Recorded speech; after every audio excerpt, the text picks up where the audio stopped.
Hello and welcome to Serious About Rugby League. On this week's podcast, we're going to be picking which team we think Shaun Wane will pick for England at the end of this year for the Ashes series. We'll go straight into it, I guess. Jack, who do you think Shaun Wane will pick as his fullback? As his fullback, well, should we do the outside backs first? Should we do the back five? Is that a good place to start, do you think? Let's do just it. Go with the back five. So I'll go on with the wingers first because I'm not sure on the fullback yet. I'm going to take a few minutes to decide while I talk about the others. Yeah. But I think Jermaine McGillivray and Tom Makinson, for me, I think are the standout wingers. And the other options you've really got are Ryan Hall and maybe Ash Handley as well, and John Johnston. Josh Charnley. Josh Charnley's another one as well. Shaun Wane. Very true. But I think McGillivray and Makinson have been the standouts for England, and as much as we don't want to mention the GB team as well last year in those positions, McGillivray is reliable. You know what you're going to get from him. He's a tough winger. He's got plenty of power and strength, and he's probably the winger who has most troubled the Aussies in recent years, just simply due to his size. So I think he can probably demand a spot there. Makinson as well, obviously Golden Boot winner a couple of seasons ago. Plenty of athleticism, speed, brilliant technical player. So I've gone for those two. Inside them, I think one player that's almost certain to get a spot if he is recovered and he's back in form by then is Oliver Gildart. He's obviously out at the minute. He dislocated his shoulder on the GB tour, but on his day he's a world beater. He can come up against any player from any team, any nation, and has the ability to come out on top. So I think Gildart is definitely the number one contender in the centres. Alongside him as well, in the other spot, I've gone for Jake Connor. Now he's probably going to be playing more in the halves for Hull this year, but he has that ability and that dexterity to versatility. Sorry, not dexterity. To be able to big words. to be able to play in the centre position. He's done it on plenty of occasions for England, for Hull, for Huddersfield when he was there.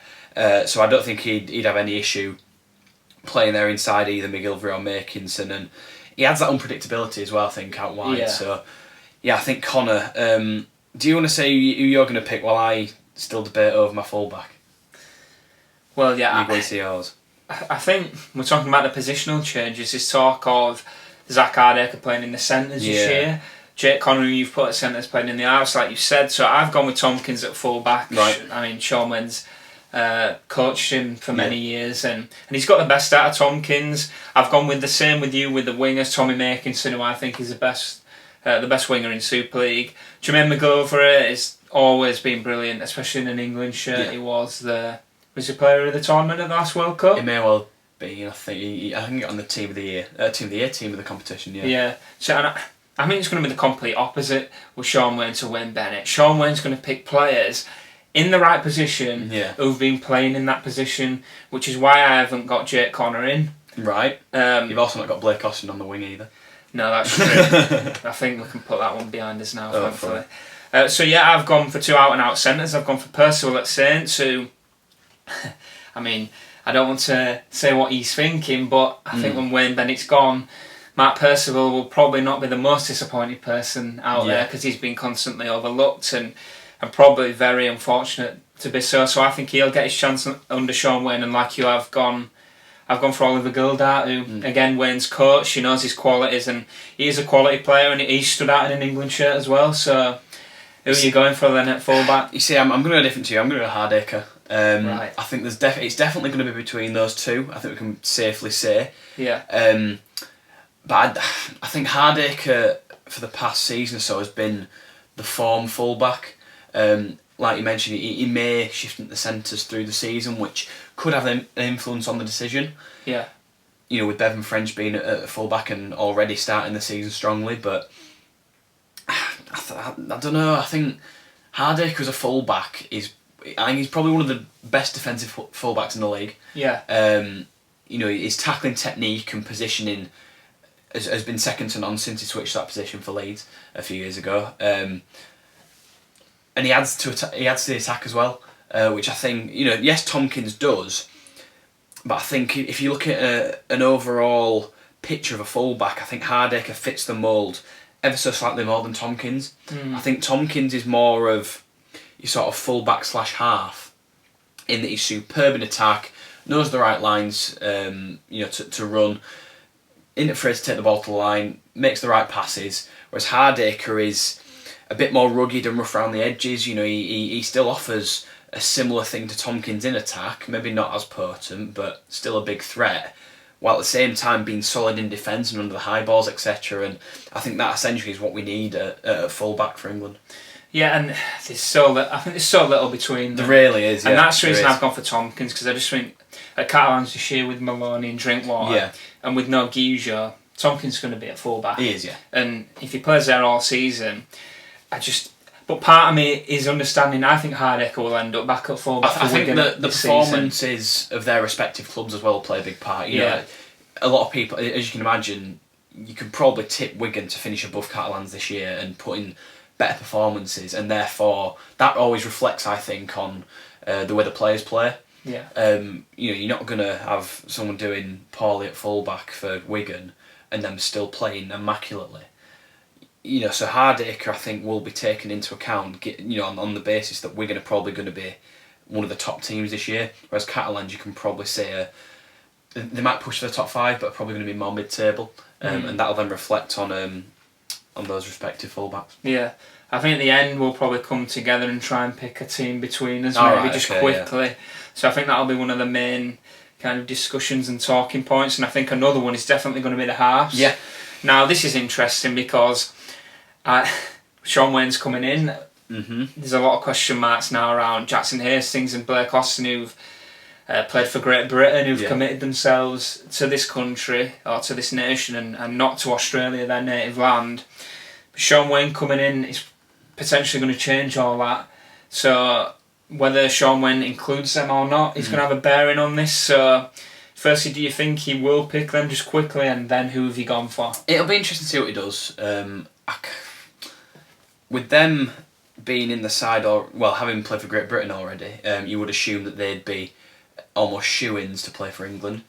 They've got the backing of those above Wayne, I guess, on the board at England, and it's a difficult one. It depends how much power they give to Wayne in terms of selection, because I know it's not just the coach that selects the team. Yeah. There's a panel and a group of people that go through that process of choosing who should play. But if it was down to Shaun Wane, I could definitely see him dropping them, like completely, and not even giving it a thought. Yeah. He's very much, he's always championed the English players and Super League as a whole, and always backed players from this country to be making it to that England squad. We all saw what he did with the academy at Wigan, the amount of players he brought through, and how much he pushed to have those young players coming through the system and breaking onto the Super League scene to then move onto international level with England. So I think he definitely could. Half-back wise, I've gone with Widdop and Lomax. Right. I think Gareth Widdop's commanded that position for years. He's blown hot and cold when it's come to form. I know a lot of people criticise his performance for Great Britain. I think that was partly due to being alongside Hastings. I think you can probably say. I think Hastings was almost non-existent in that side as well. But I think Widdop, when he's played for England, he has now and again been one of the standouts and really sort of driven that attack, as well as being fairly influential in terms of organising the defence as well. He's got experience at full-back as well, which helps in that area. And Lomax, I think, is just playing too well and he's too good to overlook. I know off camera before this we had a discussion about Lomax and how he's sort of been in the background until the past couple of seasons when he's really broken onto the scene and led that St Helens team from the front. So I think those two for me, I think will definitely be in the mix in the extended squad, and I think would probably be the two starting halves. Yeah, well, like I said earlier, I think he's going to go on form. Shaun Wane, and as we get into the team, I think what you said there about him championing Super League will come into it. Yeah. But I've gone with Lomax as well. Like you say, I think he's probably the best player in the competition consistently. Yeah. I know Jackson Hastings was Man of Steel last year, and he's called for Lomax to receive a lot more recognition for what he does for Saints, and I just don't think you can not have him in there. And like I said, when we were talking off camera, you look at Saints and you're looking, they are just so good. You're looking at Lomax and Farge, and for some reason it doesn't quite blow you away, but when you actually watch them and focus on them in a game, just like Johnny Lomax is just brilliant at everything now. He's matured that little bit. He's over his injury problems. He's a great organiser. He's quick. He's got a good kicking game. For me, he has to play for England. And then he's alongside him in the halves. I've actually gone for George Williams now. It's a big move for him to Canberra. Another player that Shaun Wane has coached, and there's a bit of a theme here in the choices I've picked of Wane going a little bit for his favourites. I do think he will be fair and pick on form, but I think George Williams will really thrive in that Canberra team. He's going to a side already with English players in there.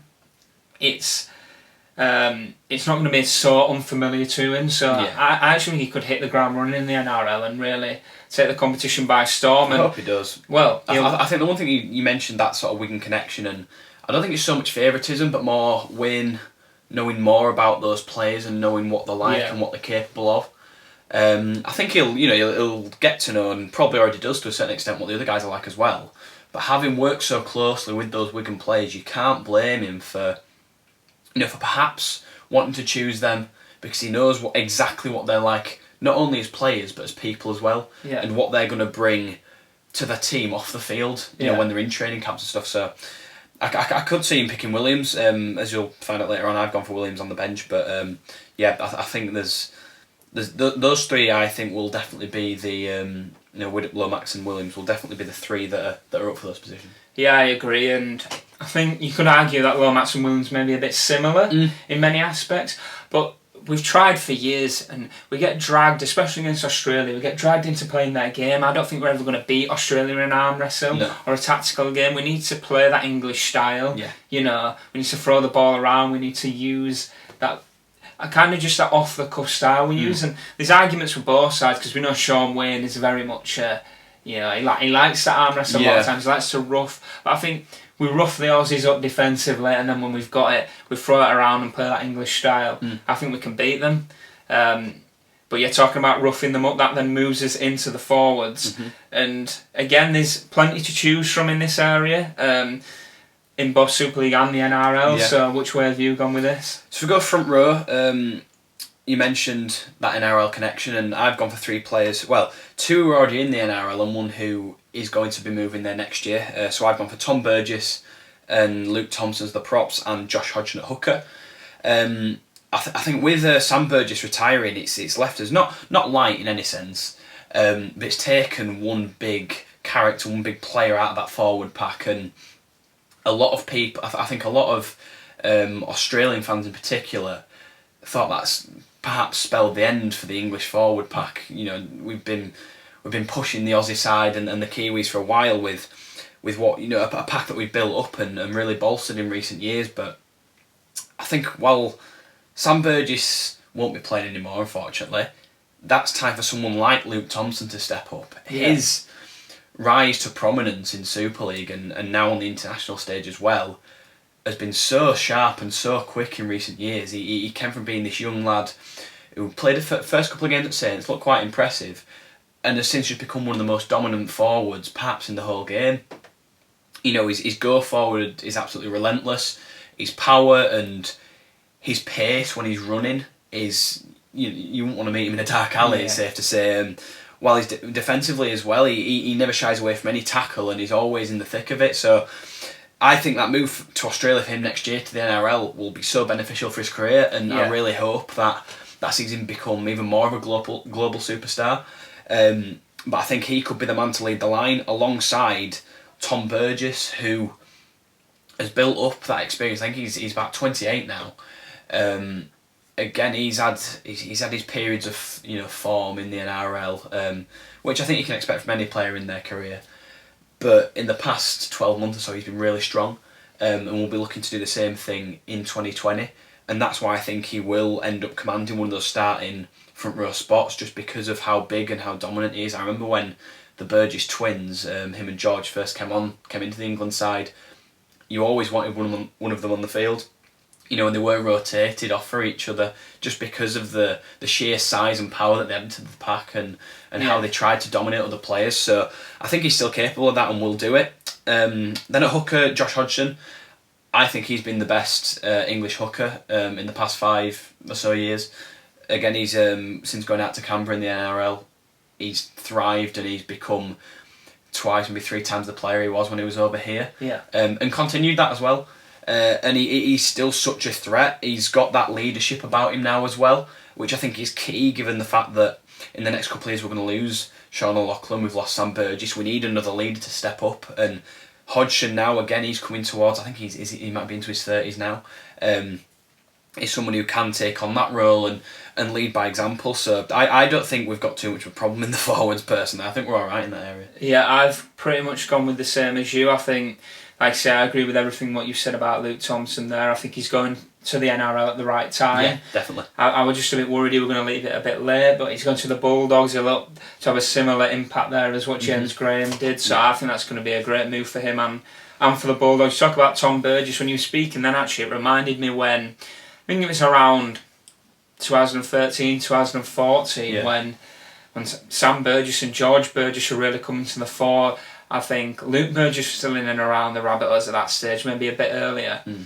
Nobody really talked about Tom, but they always, all of them always said that eventually Tom will come to the fore. Yeah. And I think now we're seeing that, albeit with Sam retiring and George has come to Super League. But I think Tom's really come to the fore and his consistency has earned him a starting spot almost guaranteed every week for South Sydney. So he deserves to be in there. And at hooker, I'm actually gone for Darryl Clark now. Right.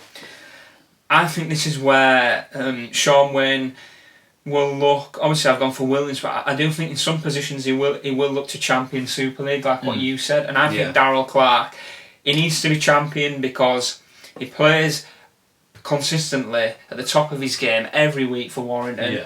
In that Challenge Cup final last year, he was almost unplayable. And when he's at the top of the game, he is unplayable. And as good as Josh Hodgson is, I think Darryl Clark at the top of his game will be a lot harder to deal with for the Aussies than what Josh Hodgson will be. I mean,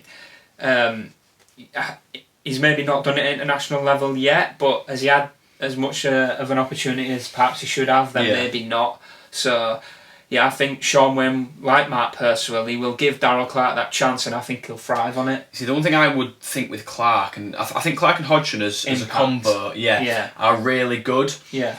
I think Hodgson, he's not as explosive as Clark, but tactically he's really smart. I think he reads the game really well. You know, when defences are retreating, he knows which side to go, and perhaps while he doesn't run he doesn't sort of try and create those chances himself. Yeah. He knows where the areas are for the players around him, his halfbacks to create those chances. Which is why I think Hodgson's a great starter. And I toyed with this idea of having Clark on the bench, and we'll come to it in a minute when we go to the subs, but I think Clark's an impact player, would be so good. He's got that explosive pace out of dummy half. We've seen him terrorise markers to no end in Super League, you know, taking the ball out of dummy half, finding the gaps in the defence. At least, you know, if you don't make a clean break, he'll make at least 20 metres or so constantly. And having that against the Aussies when you're looking at sort of the latter stages of the first half, midway through the second half, you've got these tired forwards who are struggling to retreat, and you have someone like Darryl Clark picking the ball up, who's, if he's fresh off the bench out of dummy half, that's going to cause so many problems for those Aussie defenders. Yeah. And put England on the front foot, which is where we play best then. Yeah, well, I agree with all of that, and I just think Lomax and Clark for me are the best two players in Super League. So that's a big statement. That's why they have to be in the England team for me. And we'll go now to the back row, and I think perhaps we might agree on this one. Yeah. I'll let you go first. Well, I mean, if we talk about the wide back rowers, so your 11 and 12, I think Bateman and Whitehead, John Bateman and Elliot Whitehead are just head and shoulders, I think, above the other options in that area. You know, they both were superb in Super League when they were here, both products of Bradford. Whitehead went to the NRL early and instantly made an impact over there. People were talking about who is this kid who's just turned up on the scene. You know, no one's really heard of him before, and you know, he just gained this reputation as a solid line runner with a great pair of hands that was either making chances for himself with just how well he was hitting the ball at speed and going through these gaps, or by creating chances for those outside him, the centre of the winger. With his handling, his ability to beat a man and find the offload. So I think Whitehead, he's been a mainstay in that England side for a fair few years now. I don't see that changing anytime soon. Likewise, Bateman obviously just completed his first season in the NRL as well. Not bad. Not bad. Yeah, that's one way to put it. He's again surprised everyone when he's gone over there. I was sceptical when he originally made the decision about how he'd do, because I think you look at the shape of Whitehead and Bateman. I think Whitehead's the bigger man and would cope with the physicality better. Yeah. But Bateman's just got this sort of grit and nuggety determination about him that won't be beaten, and he somehow manages to wriggle out of these tackles, find a free arm. He's putting in shots, and he's just suited that game so well. He really has, and again, because of those performances, I mean, he was brilliant when he was in Super League. He's obviously worked with Shaun Wane before, as we mentioned. Yeah. But I think he's too good to not be in there. And I think those two will, without a doubt, be the second rowers. I think you've got pretty similar. Yeah, I'm from the same. And just as you're talking on Bateman, I think he'd get in any team in the world. Probably, I'd agree. Without a doubt, and the same with Whitehead. He puts himself about. He's again another great competitor, and I think we've got a solid back row, and we'll come probably now to perhaps a bit of a difficult position now. Sam Burgess is retired, which is loose forward. Now, do you want to go first on this one? I will, because I know you've got someone a bit controversial. Not so much controversial, but a bit of a different one.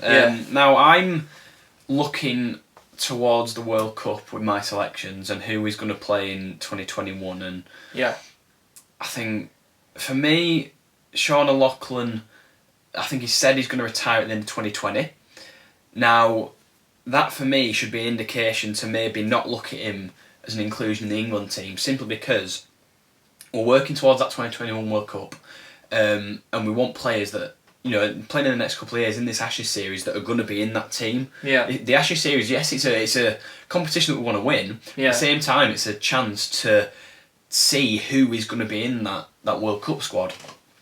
And for me, like you mentioned, no Sam Burgess, probably no O'Loughlin. So I think the only sort of forward left out of those sort of old stages, James Graham. Now, yes, he's at loose forward. I think the loose forward position has become very much almost either an extra prop or an extra halfback, is how a lot of teams use the loose forward position now. And we're seeing more props playing there. Graham's played there a fair bit in the NRL, more recently for St George. He knows what he's doing there. He's still able to take the ball forward into impact, put himself about in defence as well, but I think it helps with Graham that he's got the hands of a half-back almost. He's not afraid to get his hands on the ball and be looking to throw those passes, so I think that role suits him.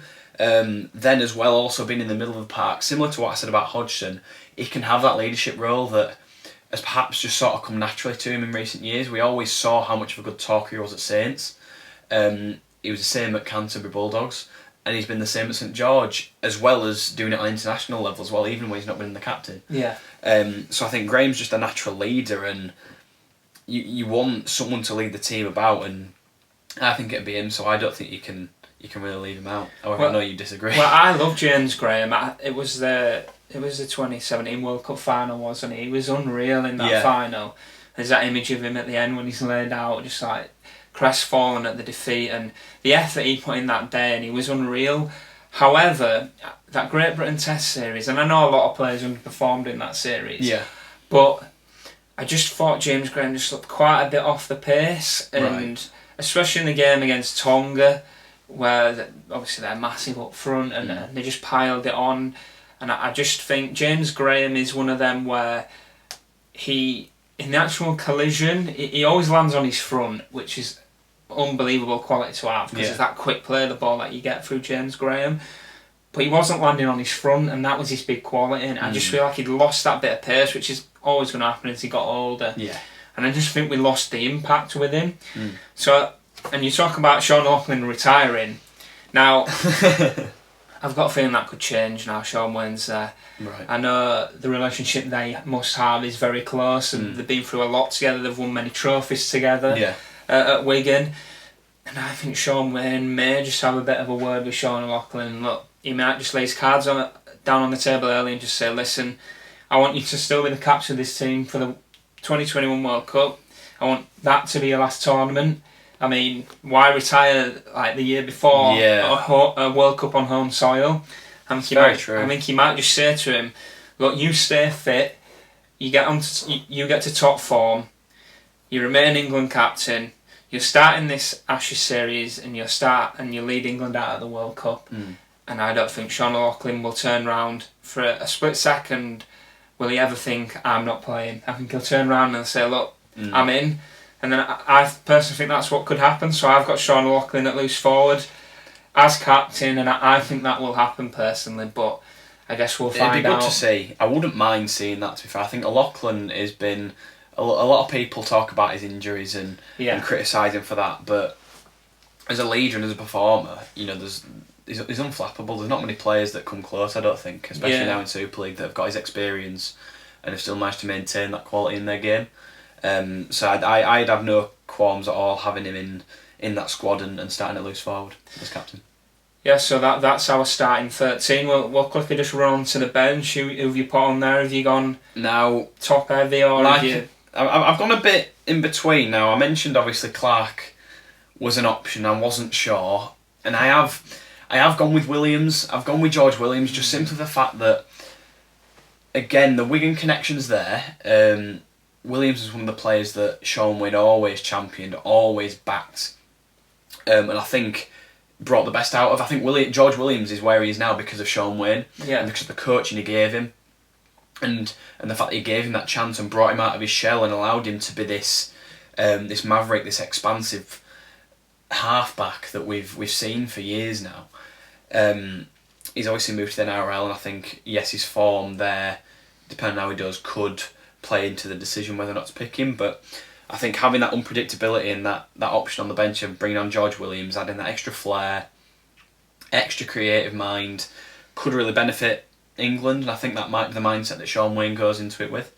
I think Clark will definitely be up there as a choice. I think that's going to be really difficult to choose. But I can't believe you've not gone I can't believe it. But I don't know. I think Williams will just command that. I can't see him picking them both either on the bench. No, I don't think that'll happen. That'd be a waste, And you know, if we are desperate, say Hodgson does get injured, Williams has played there. It's not his best position, but he can play there. Yeah. I've then gone with Josh Jones. I'll mention first of all. I think he's been the form back row in Super League for the past season, so he's obviously earned a move to Hull off the back of that superb season with Salford, where they reached the grand final. He was in the dream team. Don't really need to say much more about how well he did there. Got a place in the Great Britain squad, fully deserved, and he's already looking good with Hull. I think his ability to run across the line and just hit impact whenever he sort of wants is. It's strange to watch, but it's so effective. As a wide runner, you know, he started out in the centres at St Helens, of course, and has now moved out. You know, he's a forward now, but he's still playing as that sort of extra centre, and he's still just as much of a potent threat. So I think other than Bateman and Whitehead and Jones, we might be struggling slightly on back rows. There's Jack Hughes played as well, obviously, and there's a couple of others, but I think Jones will get that bench spot. And then I've picked two forwards, two props. I've gone for Alex Walmsley. Yeah. Again, similar to Thompson, those two have worked together to make Saints' front row probably the best in Super League. I think it's fair to say. Again, similar to Burgess, he's got that size and that power that you need going forward. He's a big body, and he's the kind of player that could match the the Aussie forwards, the Kiwi forwards, the Tongan forwards that will be looking to dominate the pack. And I've also gone for Liam Watts. Now, he's yet to receive an international call-up, but I don't know how. Yeah, I'd agree. Last year, he was unreal for Cass. He was probably their best player all season. Just simply the metres he made and the effort he put in, and he's just such a dominant forward. He really is. He's perhaps not the biggest hitter. Yeah. When he goes into contact, perhaps not the most powerful. But the meters he makes and just the strength he has, like the meters after contact, I think it was Lee Radford once who said that you can get a real flavour and indication of which forward pack's winning the battle by the meters made after contact. And I think Watts is one of the best for it. He really is in Super League. You know, he hits the contact, but he still goes for another 5-10 yards at least. And I'd love to see him perform on that international stage. Well, I think he's definitely earned his shot. And I don't know how up until this point he hasn't managed it. Yeah, I've gone with both Walmsley and Watts. I agree with everything you said on Watts. I think he's brilliant. I think you look at the forwards we've got in there, like Tom Burgess, Luke Thompson, Alex Walmsley, Liam Watts, just clattering forward. And James Graham. Don't forget James Graham.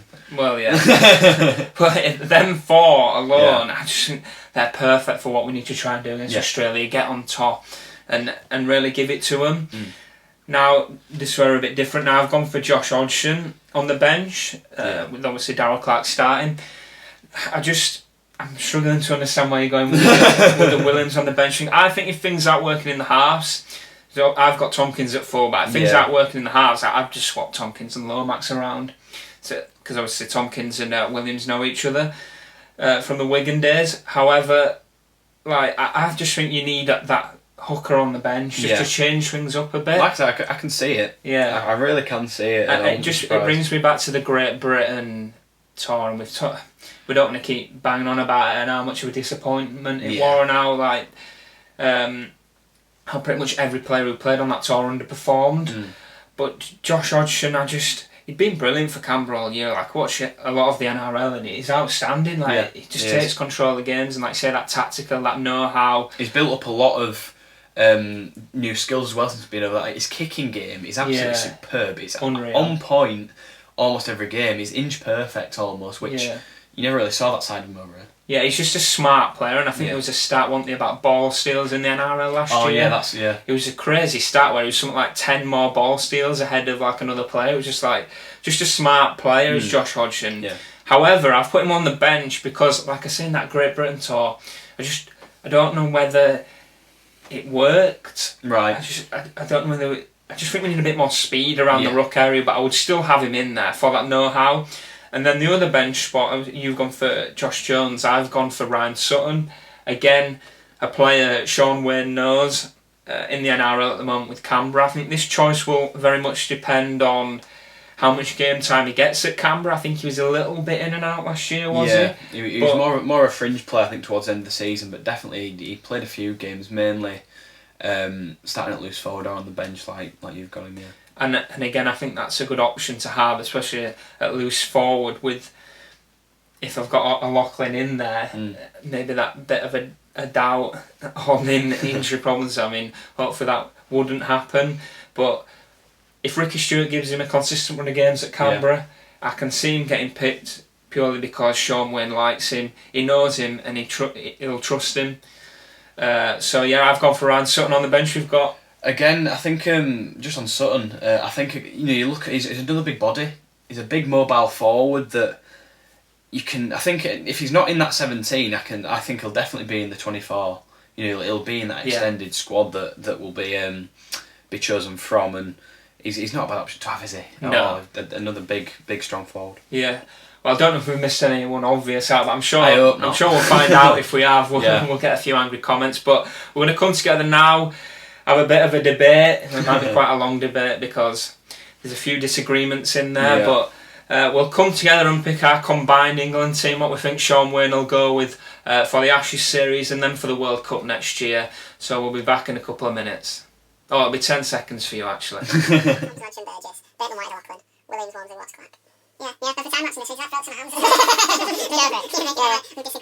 Welcome back, guys. Right, we've come together, we've picked the team. A little bit of a disagreement on a few of the positions, but this is what we've gone with. Now we've gone for Sam Tompkins at fullback, just pipping Zach Hardacre. Then we've gone with McGilvray and Makinson on the wings. Connor has picked Percival in the centre. We've got Gildart in the other centre position in the halves. We've gone with what Jack said. We've gone with Widdop and Lomax, and then in the front row, Luke Thompson, Tom Burgess, which we agreed on anyway. Josh Hodgson starts over Darryl Clark, which I'm a bit annoyed about, and then we've gone Bateman, Whitehead, in the back row, and then a Lachlan at loose forward, which I was tempted. Yeah, it's going to stir some people up. However, we've changed up the bench a bit to include a few of the people that we picked. So we've got both Williams and Clark on the bench, which I'm sure. I mean, I said when we were talking that won't happen, but. It won't happen, but we've done it anyway. But we've done it anyway, yeah. And then Walmsley and Watts. We agreed on, that bit of firepower. So that's our England team combined. It's going to be certainly interesting to see who Shaun Wane goes with, the start of a new era. Let us know which team you think he will pick. Let us know which team you would like him to pick. Please like the video, subscribe, and we'll see you for next week's podcast.